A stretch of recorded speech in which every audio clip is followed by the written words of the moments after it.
ہم نے اپنی آزادی کی قدر کرنی ہے۔ آزادی کی اہمیت آج ان غلام قوموں سے پوچھئے۔ ہم انشاءاللہ تعالیٰ اپنے نوجوانوں کو اپنے قریب کریں گے۔ آپ کی ناراضگی حکومت سے بجا ہے لیکن ریاست سے ناراضگی بجا نہیں ہے۔ آپ کو بڑی ایک منظم آرگنائزڈ سازش کے تحت ریاست سے دور کیا جا رہا ہے۔ کس غریب کو کڈنیپ کر رہے ہو جو بیچارہ ایک ایزی پیسے کی دکان پہ کام کر رہے ہیں؟ کیا بلوچ روایات اس کی اجازت دیتی ہے؟ ہم آپ کے ساتھ بیٹھنے کو تیار ہیں، ہم آپ کی بات سننے کو تیار ہیں، آپ کو گلے لگانے کو تیار ہیں۔ ہم نے آپ کے لیے، نوجوانوں کے لیے بہت بڑا اسکالرشپ کا پروگرام سٹارٹ کیا ہے جس میں آپ دنیا کے 200 بڑی یونیورسٹیز میں پی ایچ ڈی کرنے جا سکتے ہیں۔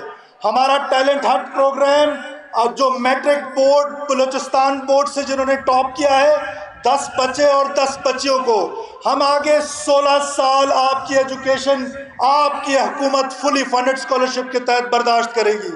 ہم نے اپنے منورٹیز کے لیے اسکالرشپس پلان کا اعلان کیا ہے اور ہم نے یہ پروگرام بنایا ہے کہ انشاءاللہ فیڈرل گورنمنٹ کی مدد سے ہم انشاءاللہ تعالیٰ 30,000 نوجوانوں کو سکل کر کے اگلے 3 سال میں دنیا کے کونے کونے میں بھیجیں گے تاکہ وہ بے روزگاری کا خاتمہ ہو سکے اور بلوچستان میں خوشحالی آ سکے۔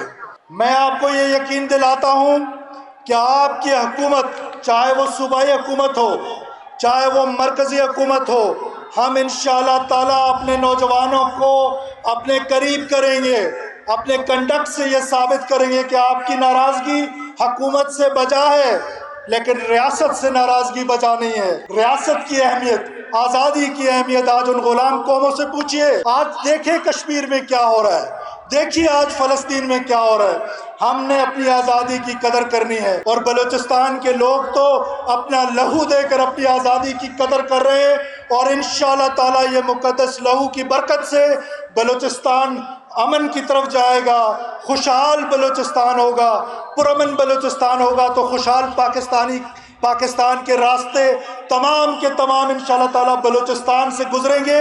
بلوچستان اس کی ابتدا کرے گا اور انشاءاللہ پاکستان کے ساتھ مل کے ہم انشاءاللہ تعالیٰ بلوچستان کو پرامن بنائیں گے۔ بلوچ نوجوانوں میری بات بہت غور سے سنو، آپ کا قصور نہیں ہے، آپ کو بڑی ایک منظم آرگنائزڈ سازش کے تحت ریاست سے دور کیا جا رہا ہے۔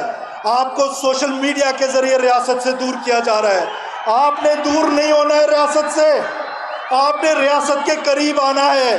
آپ نے اپنے حکومت سے ناراض ہونے کا مکمل حق رکھتے ہیں، لیکن وہ لوگ جو سازشی عناصر ہیں 3 جگہوں پر پاکستان کو کمزور کرنے کی کوشش کر رہے ہیں۔ سب سے پہلے وہ لوگ جو ہتھیار اٹھا کر ریاست کے خلاف نبردزماں ہیں، وہ لوگ جو معصوم لوگوں کا قتل و غارت کر رہے ہیں، معصوم پنجابی بھائیوں کو بسوں سے اتار کے مارتے ہیں، ان کو کڈنیپ کرتے ہیں۔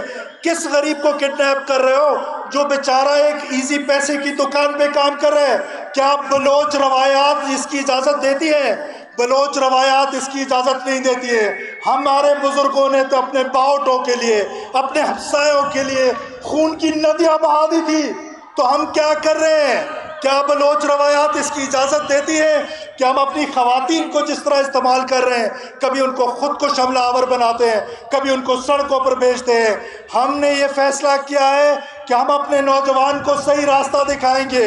یہ سوشل میڈیا کے ذریعے دوسرا جو حملہ ہے وہ سوشل میڈیا کے ذریعے ہے۔ ہم انشاءاللہ تعالیٰ اس کا پازیٹیو استعمال کرائیں گے، اپنے نوجوانوں سے ریسرچ کرائیں گے۔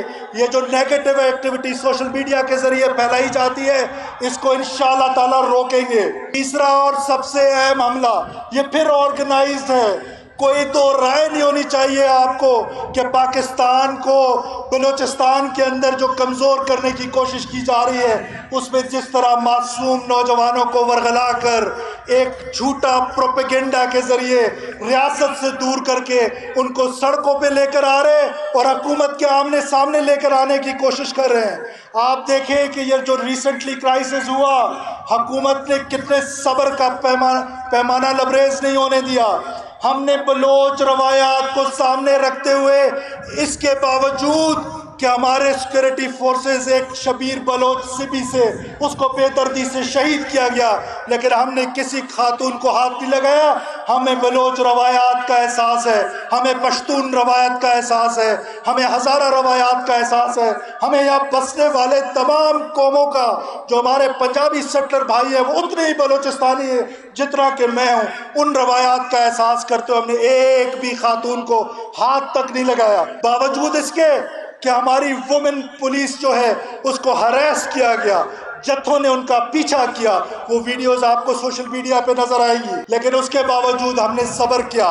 حکومت پاکستان، ریاست پاکستان ایک بار پھر جشن آزادی کے دن تمام لوگوں کو دعوت دیتی ہے کہ آئیے ہمارے ساتھ مذاکرات کیجئے، آئیے ہمارے ساتھ بیٹھیے، ہم آپ کے ساتھ بیٹھنے کو تیار ہیں، ہم آپ کی بات سننے کو تیار ہیں، آپ کو گلے لگانے کو تیار ہیں، لیکن ہم آپ سے کہتے ہیں کہ کانسٹیٹیوشن آف پاکستان کو مد نظر رکھتے ہوئے، اس کے اندر رہتے ہوئے آئے ہم آپ کو گلے لگائیں گے، آئیے ہم آپ کو اپنائیں گے، آئیے روشن مستقبل آپ کا انتظار کر رہا ہے۔ وہ بلوچ نوجوان جن کے آقا تو ڈیفرنٹ یورپین ملکوں میں بیٹھ کے لگژریس لائف گزار رہے ہیں، ان کے بچے تو لگژریس سکولز میں جاتے ہیں، ان کا علاج بہترین ہسپتالوں میں ہوتا ہے، لیکن عام بلوچ جو سردی میں ٹھٹرتا ہے، گرمی میں جلستا ہے، اس کو ان پہاڑوں پہ بھیج دیے کہ جاؤ ریاست کے خلاف لڑائی کرو۔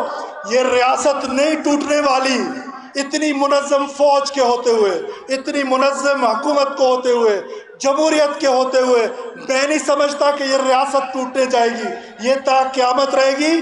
آپ کو ورغلایا جا رہا ہے، آپ کے خلاف یہ جو ان پیرلل ڈیولپمنٹ ہے اس کو بنیاد بنا کر آپ کو ورغلایا جا رہا ہے۔ آپ نے اس ورغلانے میں نہیں آنا ہے، آپ نے ریاست پاکستان کے ساتھ کھڑے رہنا ہے، اور انشاءاللہ تعالیٰ آپ کی حکومت، آپ کی ریاست یہ ان پیرلل ڈیولپمنٹ کا جو وہ پیراڈائم ہے اس کو انشاءاللہ تعالیٰ بہتر کرنے کی کوشش کرے گی۔ جو انڈیکس آپ دیکھ رہے ہیں کہ ہر سال وہ امپروو ہو رہے ہیں، اور انشاءاللہ تعالیٰ وہ دن دور نہیں ہے جب ہمارے خزانوں کا منہ کھلے گا، جب ریکوٹیک جو ہے وہ انشاءاللہ فل سوئنگ میں چل پڑے گا، جب انشاءاللہ تعالیٰ باقی ریسورسز چل پڑیں گے تو بلوچستان کو خوشحال ہونے سے کوئی دنیا کی طاقت نہیں روک سکتی ہے۔ آج یہ جو کچھ کر رہے ہیں اسی بنیاد پہ کر رہے ہیں کہ جہاں ترقی کی بنیاد ہوتی ہے، جہاں ترقی کی شروعات ہوتی ہے اس کو ہمیشہ سبوٹاج کرنے کی کوشش ہوتی ہے۔ بلوچ نوجوان آپ پہاڑ سے نیچے اترے، ہم آپ کو گلے لگائیں گے، ہم پرامن بلوچستان کی پالیسی سے آپ کو گلے لگانے کے لیے تیار بیٹھے ہوئے ہیں۔ ہم آپ کو آپ کا روشن مستقبل، آپ کے بچوں کا روشن مستقبل، جہاں تعلیم، جہاں صحت کی سہولیات ہوں گی، آپ خدا را یہ بندوق چھوڑیں، آپ واپس آئیں۔ میں آپ کو دعوت دیتا ہوں، ریاست آپ کو دعوت دیتی ہے، مرکزی حکومت آپ کو دعوت دیتی ہے، پاکستان کی فوج آپ کو دعوت دیتی ہے، ہم سب یک زبان ہو کر مذاکرات کے لیے آپ سے گزارش کر رہے ہیں۔ لیکن یہ نہیں ہو سکتا کہ ہم ہمارے صبر کو ہماری کمزوری نہ سمجھیں، یہ نہیں ہو سکتا کہ آپ معصوم لوگوں کا قتل و غارت ہم آپ کو کرنے دیں۔ مجھے کانسٹیٹیوشن آف پاکستان یہ رائٹ دیتا ہے کہ میں ریاست مظلوم کے ساتھ کھڑی ہوگی، ریاست ظالم کے ساتھ نہیں کھڑی ہو سکتی ہے۔ آج پورے پاکستان کے پارلیمنٹیرینز کوئٹہ میں موجود ہیں اور جشن آزادی منا رہے ہیں۔ یہ پیغام ہے یکجہتی کا، یہ پیغام ہے محبت کا، یہ پیغام ہے خلوص کا۔ ہم انشاءاللہ تعالیٰ پاکستان کی ترقی کا چشمہ یہاں سے پھوٹے گا، پاکستان مضبوط ہوگا، پاکستان کو کوئی طاقت دنیا کی کمزور نہیں کر سکتی ہے۔ آخر میں ایک بار پھر ان تمام جوانوں کا، اپنی پولیس کا، اپنی ایف سی کا، 41 ڈیف کے جوانوں کا، اپنی لیویز کا، جو اس تقریب کو جنہوں نے کامیاب بنانے کے لیے شب و روز محنت کی ہے، ہمارے sports department, culture department, chief secretary Balochistan, میں آپ تمام لوگوں کا، کمانڈر 12 کور آپ کا بالخصوص شکریہ ادا کرتا ہوں کہ آج ہم اپنی جشن آزادی دکھی ہونے کے باوجود ہم اس جذبے کے ساتھ منا رہے ہیں، اس دکھ کو ہم کنورٹ کر رہے ہیں اپنی طاقت میں، اور وہ طاقت ہے پاکستانیت کی طاقت۔ انشاءاللہ تعالیٰ تا قیامت پاکستان زندہ باد۔ شکریہ، بہت مہربانی۔